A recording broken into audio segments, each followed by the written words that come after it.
Let's face it, stretching is a challenging habit for most of us to develop, even under the best of circumstances, and it can be even more difficult when you have a chronic illness. But in this video, I want to share why it is so important that you incorporate stretching into your routine if you are chronically ill. But first, greetings, my fellow decrepit invalids and other sick people. I hope you're doing well today and that you're fighting the good fight. Please welcome back to the Fitness with an Illness YouTube channel. I am your host, Ryan, if we have not met before. And here on this channel, we like to talk about fitness, chronic illness, and how we can try to maintain a level of fitness with that chronic illness. So if that is the kind of thing that you are interested in, I would really appreciate it if you gave a smack to that like button, a ring-a-ding-ding to that notification bell, and maybe even consider subscribing and sharing this content with your family and friends. Now, without further ado, let's get into the video. Alright, so I know that if you are living with a chronic illness, even the thought about any kind of movement can be incredibly overwhelming. But stretching, well, that's something that's a little bit more gentle, a little bit more manageable, and it's incredibly beneficial even on your most difficult days. Let's start by talking about why stretching is beneficial to someone with a chronic illness. Living with a chronic illness often means dealing with tight or aching muscles, stiffness, or even pain from inflammation or being inactive. I've had days where just walking across the room felt like a marathon, but gentle stretching has helped me more than I expected. Now, let me come right out and say it, that this does not mean that my stretching routine is perfect. Just like the average person, I have my ups and downs, and with a chronic illness, I definitely struggle, and what happens is the periods where I'm feeling my best, my stretching tends to go up, and then if I crash in my symptoms, then my habit starts to break.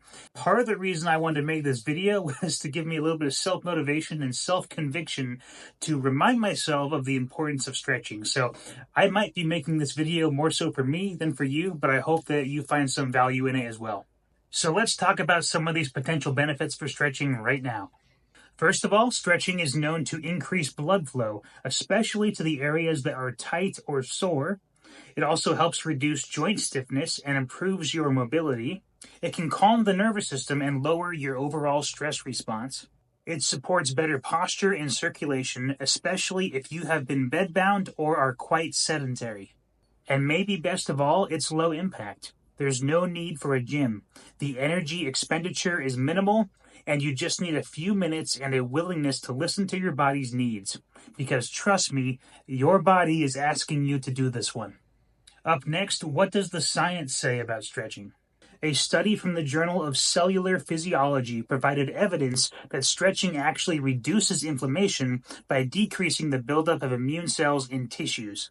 This is huge for chronic illness, where inflammation is a major contributing factor to not only how we feel, but in some cases it may even be one of the primary culprits. Stretching has also been shown to lower cortisol levels. Cortisol is our stress hormone, and high stress levels have been shown to contribute to a worsening state of chronic illness the longer it is left untreated. Now, are there any potential benefits for the waistline with stretching? And the short answer is yes, but let's get into a little bit more detail. So let's talk some numbers for a second. But don't worry, we're not going to do any kind of scary math. Math was my worst subject in school, so we're not going to touch it.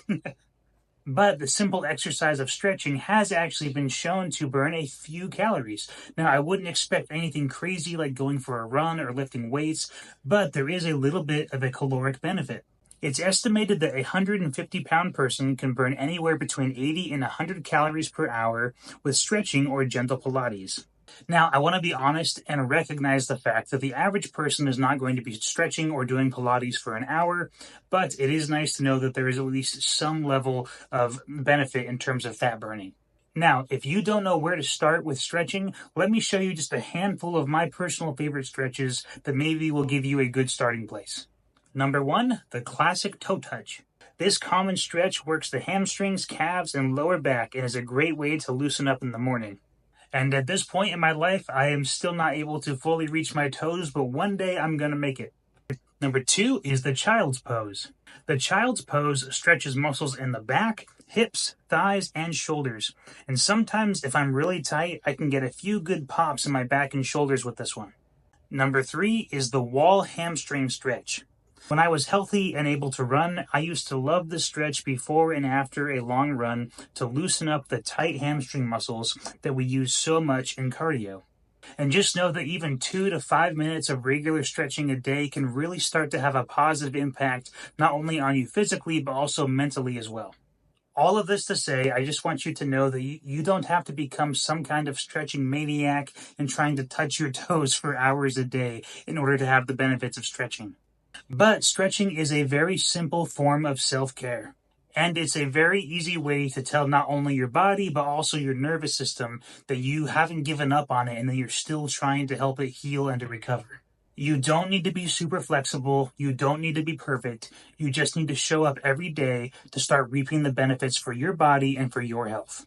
And if you happen to miss a few days, then just hop back on the habit, start it again. It's all good. We all have ups and downs and we all have gaps. The people who are most successful are the people who get back up each time they fall. All right, my friends, that's going to do it for this video. If you found it encouraging in any way, I would really appreciate it if you gave a thumbs up and maybe even consider subscribing and sharing this content with your family and friends. And if you have any favorite stretches or an inspiring story about how stretching has helped you with your battle with chronic illness, I would love to hear about it down below. Please leave a comment. I try to check on those regularly, so I'd love to hear from you. And as always, thank you so much for spending part of your day here with me. Please take care of yourself. God bless, and we will see you in the next one. Take care.